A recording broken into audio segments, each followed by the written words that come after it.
मैं dynamic science coaching centre के director Sanjay Kumar. आज फिर हम लोग कुछ डिस्कस सीटेट के बारे में और एसटेट के बारे में जो है नया नया नोटिफिकेशन आया है, इसके बारे में कुछ बातें करेंगे। और हमारे साथ हमारे दफ्तर में कुछ 100 लोग बैठे हैं जिन्हें आपको हम सब का परिचय कराते हैं।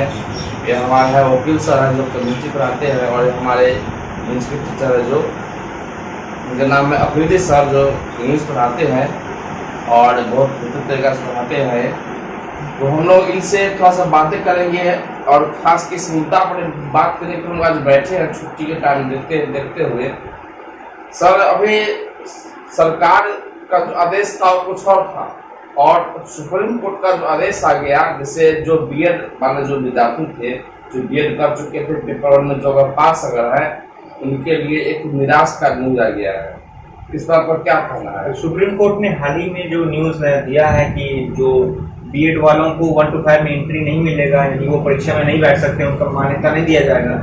तो इसी पर प्रतिक्रिया आ रही है। बहुत लोगों के बीच निराशा बना हुआ है, बीएड के स्टूडेंटों के बीच ये बना हुआ है कि वो लोग नहीं बैठ सकते हैं। सरकार भी साफ से बात कर नहीं रही है, बता नहीं रही है उन्हें क्या इस बीपीएससी परीक्षा में बैठना चाहिए नहीं बैठना चाहिए।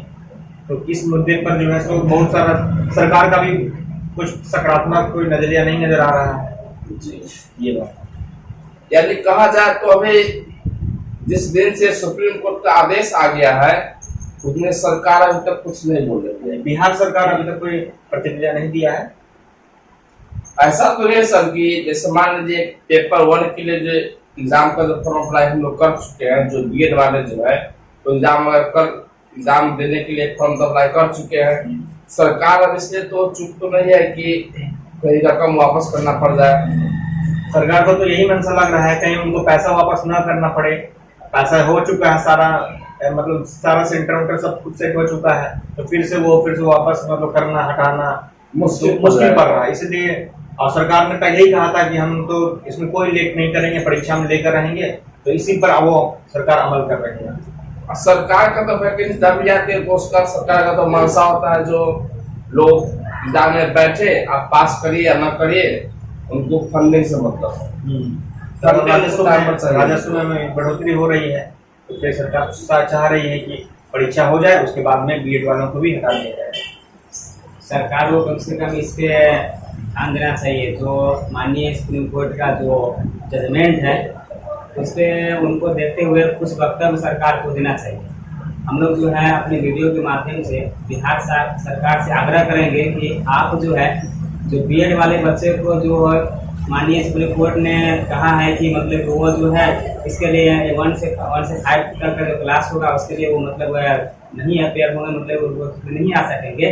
तो सरकार की क्या मंशा है, कम से कम वो अपना विचार जो है वो जाहिर करे, ताकि जो बीएड वाले बच्चे सस्पेंशन में हैं उनका जो ये ठीक हो जाए। इसी बात कहा जाए, अगर बहुत सारे हम अभ्यर्थी को देखे हैं सर कि पेपर 1 में पास है और वो बीएड होल्डर हो, जो बीपीएससी की तैयारी लगभग 2-3 महीने से करते आ रहे थे, लेकिन जैसे सुप्रीम कोर्ट का आदेश आ गया है कि बस उनका मनसा टूट गया। बिल्कुल सही बात है। इस तरह से यहाँ पे ये हुआ ना कि मतलब बेचारे वो जो है पेपर 1 क्वालिफाई था उनका, वो पास कर चुके थे, और पेपर 2 नहीं था, तो उनको एक आशा था कि चलो हम कम से कम 1 से 5 तक का टीचर जो हम बन जाएंगे बीपीएससी पास करने के बाद। और जो अभी सर्वोच्च न्यायालय का जो आदेश आ गया, जजमेंट आ गया है, उसके बाद जो है उनका जो मेहनत था उस पर क्या हो रहा है, पानी फिर रहा है। उनकी मेहनत जो है वो कह सकते अकारत जा रही है। इस तरह का जो है मतलब हो रहा है। सरकार कम से कम जो है वो अपना एक्शन जो इसका क्लियर करे क्या है नहीं है। शिक्षा विभाग के जो सचिव है उनसे भी आग्रह है कि वो भी क्लियर करें कि कई बार बीपीएससी का जो है वो कई बार दे रहे हैं, अभी तक जो है सही से बीपीएससी के बारे में नहीं क्लियर कर रहे हैं। कम से कम ये सीटेट का वाला जो मामला अभी फंसा है उसके बारे में सरकार कुछ जो इसकी टिप्पणी करे, तो ताकि जो बीएड होल्डर है उन सबको दिक्कत न हो। वैसे तो सर यहाँ यह भी देखा गया था कि जिस बीपीएससी के फॉर्म भरना स्टार्ट हुआ था उस टाइम में कई बार नियम चेंज हुआ था। जी बिल्कुल। यानी कि कहा जाए तो सरकार तो पहले खुद नहीं निर्धारित कर पाती है किसे जॉब देना है, किसे जॉब नहीं देना है, तो स्पष्ट कर दिया जाए कि आप लोग को जॉब नहीं मिलेगा आप लोग को। लोग अपना धंधा पानी देखेगा जो। क्योंकि बहुत सारे विद्यार्थी हैं जो दूसरे दूसरे राज्यों से फॉर्म भरे हैं, जो मध्य प्रदेश, झारखंड और यूपी से जो बहुत ज्यादातर बच्चे फॉर्म भरे हैं, उनको ये मनसा है अब ये परीक्षा देने जाएं या नहीं जाएं, आगे चल के बीएड वालों को फिर नहीं मिलेगी तो उसमें भी ज्यादा दिक्कत होंगी। तो इसलिए बहुत लोगों का ये कहना है कि अगर बीएड बीपीएससी अगर परीक्षा लेती है, अब लेने के बाद ये जॉब नहीं देती है, तो वो लोग भी कोर्ट के दरवाजे पे पहुंचेंगे, यानी कि हमने परीक्षा दिया है तो हमें भी इसमें पूरा हक है कि आप मुझे जॉब में शामिल करें।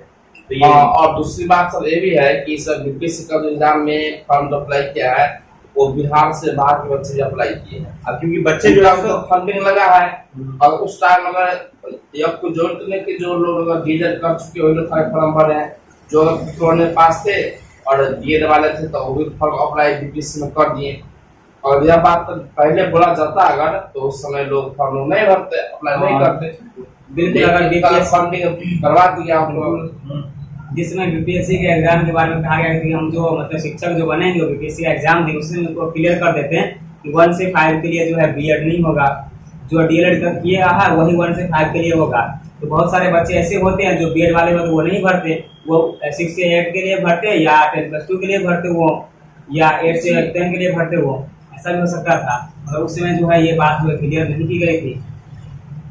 चलिए अब तो सरकार के विपक्ष हम लोग बोल नहीं सकते हैं, नहीं सरकार के सरकार सर्वोपरि है, सरकार सर्वोपरि है, सभी राज्यों कोर्ट का भी आदेश आ गया है, हाँ। हम लोगों को तो मानना फर्ज है, इससे बात हम लोग को होना है नहीं। चलिए जो भी है सरकार जो भी नियम लाते हैं सही ला रही है। अच्छा सर स्टेट का जो फॉर्म अभी आया है उसमें जो भी बीएड अपियरिंग है क्या वो एलिजिबल है या नहीं है? नहीं, जो लोग अपियरिंग है अभी वो मतलब इसके लिए स्टेट के लिए वो एलिजिबल नहीं है।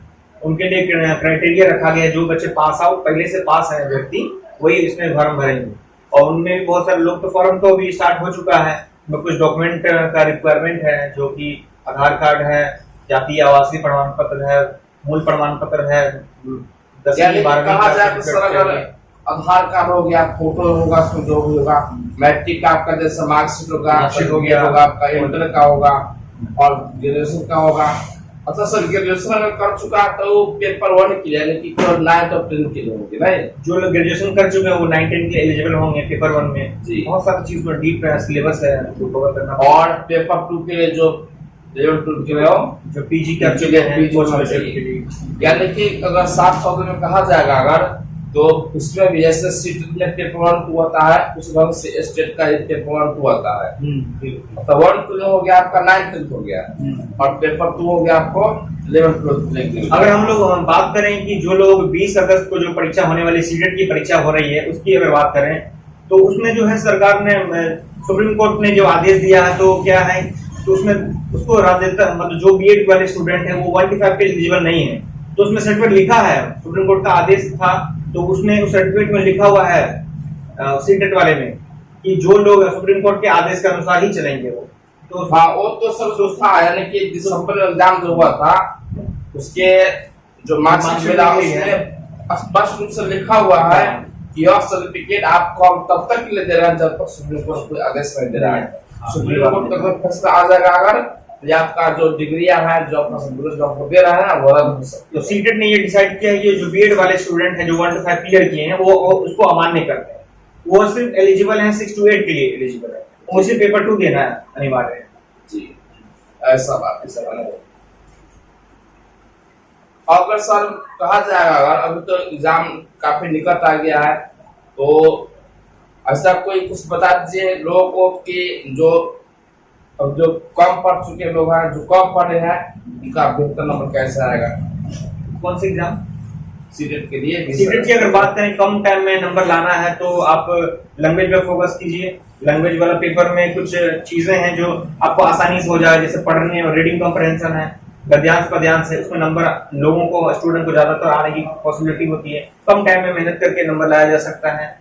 और दूसरा पार्ट है ग्रामर का, तो ग्रामर को तो पूरा पढ़ना पड़ता है, वो तो पढ़ना पड़ेगा, ग्रामर पढ़ना पड़ेगा। थोड़ा प्रैक्टिस अगर हो जाएगा तो आराम से नंबर आ जाएगा। यानी संस्कृत और हिंदी में जो गद्यांश होता है उसका टेंशन उसी में रहता है। और बात रहे सीडीपी के, सीडीपी का सिलेबस बहुत ज्यादा बड़ा नहीं है, बहुत ही कम ही सिलेबस है।